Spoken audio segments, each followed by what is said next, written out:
Coming up on episode 145 of Anarcho Agenda, I talk about New Hampshire and give an update, and plus a little bit about the political situation going on in the world.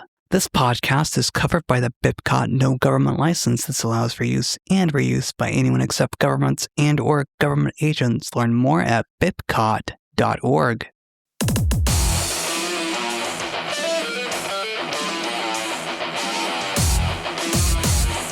It has been some time since I've sat in front of this microphone. Not because I didn't have anything to say.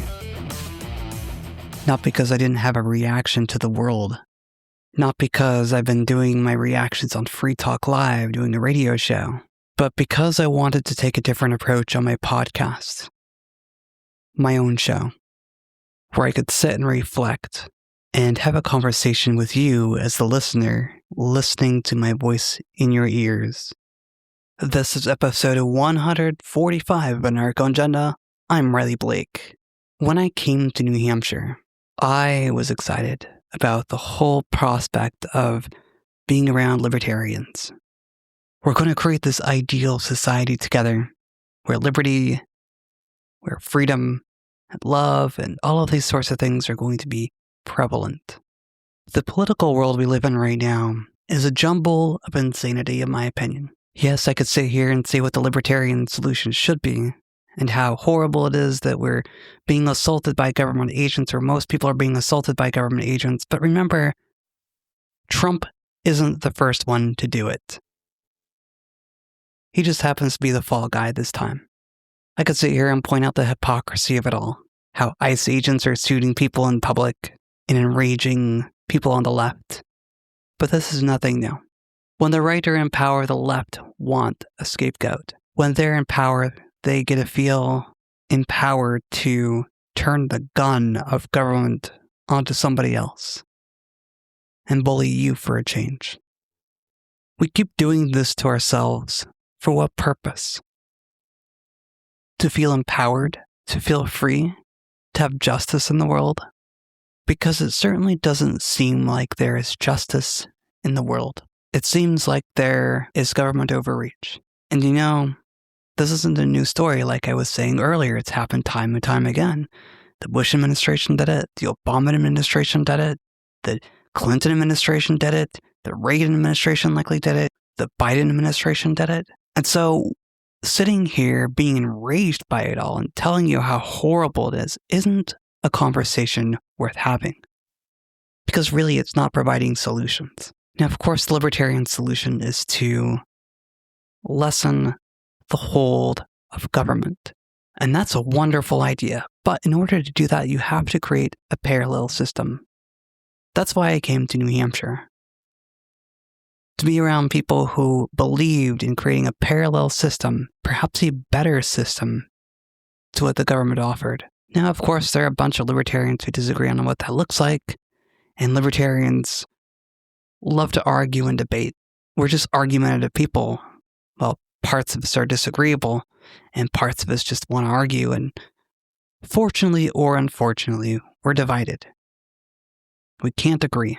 The saying goes that if you put 10 libertarians in a room, you're going to get 11 different opinions. And so, what is the solution? I can't answer that for you. What I can say is, here's what I'm doing. I'm gathering with like-minded people. Libertarian types.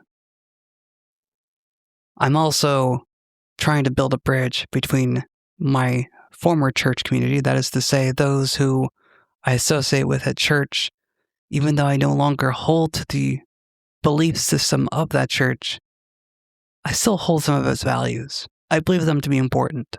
And whether I return to full fellowship in that church or choose my own spiritual path, I think it's important for me to build a bridge. I think it's important for me to talk to them so that I am associating with people outside my own community, outside my echo chamber, so that I don't get trapped in delusion and paranoia, and I can check my personality against people I'm associating with. And I can check my mind. I think that's important because if you associate with one type of person all the time and you're fed the same narrative day in, day out, you're not checking yourself. You're not holding yourself accountable for your thoughts, your beliefs.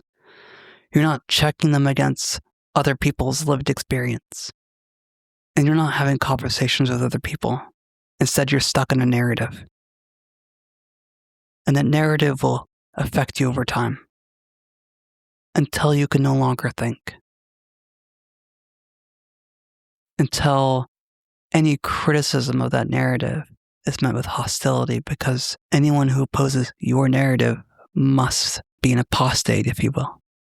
They must be evil. So right now, I am building bridges. I'm learning to associate. I am learning to try and serve. By that, I mean I believe in doing something for nothing in return. For example, baking a loaf of bread for a neighbor. I'm not asking them to pay me for it. This act is a random act of kindness, because random acts of kindness got humanity to where we are today. With the rise of AI, with the rise of disconnected people with their digital cocaine being fed to us on a piece of glass and metal. All for what? Disconnection. I know I sound like I'm a hippie, woo-woo type of person right now. A little crazy. But I kind of like being a little crazy. In this digital age, your information is everywhere on the internet, ready to be used by bad actors. From your social security number to where you live, even your bank details may be out there. It is purely the mere number of others in the same camp that has protected the majority. For nearly 2 decades, ThinkPenguin.com has been developing solutions to protect your privacy. Take back your privacy by going to ThinkPenguin.com and buying Linux-based hardware and software to get back some resemblance of your digital privacy. That's ThinkPenguin.com. I'm friends with many blind people on Facebook and through social media. While we don't communicate regularly, I see their posts. I listen to my phone read them to me. I hear about their struggles, their concerns. And many of them lean toward the left because they see government as the solution to getting us out of the mess we are in. They see government as the society maker, not humans coming together voluntarily to empower each other, to promote each other, to produce together. Instead, government should give disabled people more money so they can live. While that sounds wonderful on its surface, anything the government can give you, they can take away at the stroke of a pen. Anything a government can give you is not yours to begin with. It is taken from somebody else. It is not given voluntarily. Why did I come to New Hampshire as a blind person? Knowing full well I'm entering a society that doesn't value government programs or social welfare. Knowing full well that this would be a struggle of mine. Because I love the idea of being free. Being free to make my own choices. Being free to have as much money as I want. Being free to pursue the path I want to choose for myself. And I've learned a few things about myself. I can learn how to navigate difficult situations. Yes, it's hard. Of course it's hard. I struggle with it. But the beauty of it is that I am here, and I have friends who are willing to put themselves in positions of teaching me how to really navigate a store, or navigate from my house to downtown, or better yet, empower me to start my own bread making business and learn new things. My sister helped me buy a bread machine so that I could learn to make homemade bread and feel close to home when I'm away from home. It's a wonderful feeling. Other people have requested that I learn to make sourdough. So I asked that same sister, because I know she knew how to bake. She does it for a living. So I asked her for assistance in learning how to make sourdough. She sent me home with a starter.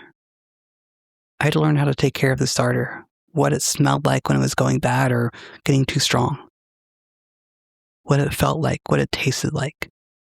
And that is a very empowering feeling, to be able to produce something of value, to feed your friends, your neighbors, your colleagues. And so perhaps the solution isn't to put blind people on welfare. Perhaps it's to help them find work, Perhaps it's to help them learn skills, not just academic skills, but useful skills like baking, selling a product, learning to sit with discomfort in learning new things. There are many barriers to success in a blind person's life. I don't discount that. In fact, I've encountered a lot of barriers in my life. But if I have the opportunity to build something, I might as well build it. This concludes episode 145 of Anarcho Agenda. I'm Riley Blake. Make sure you check out my sponsor, Think Penguin, for your Linux and privacy, hardware and software needs at thinkpenguin.com. If you like my show and want to support me, you can support me at patreon.com/crblake86. That's patreon.com/crblake86. Thank you very much for listening. Catch you next episode. Worms.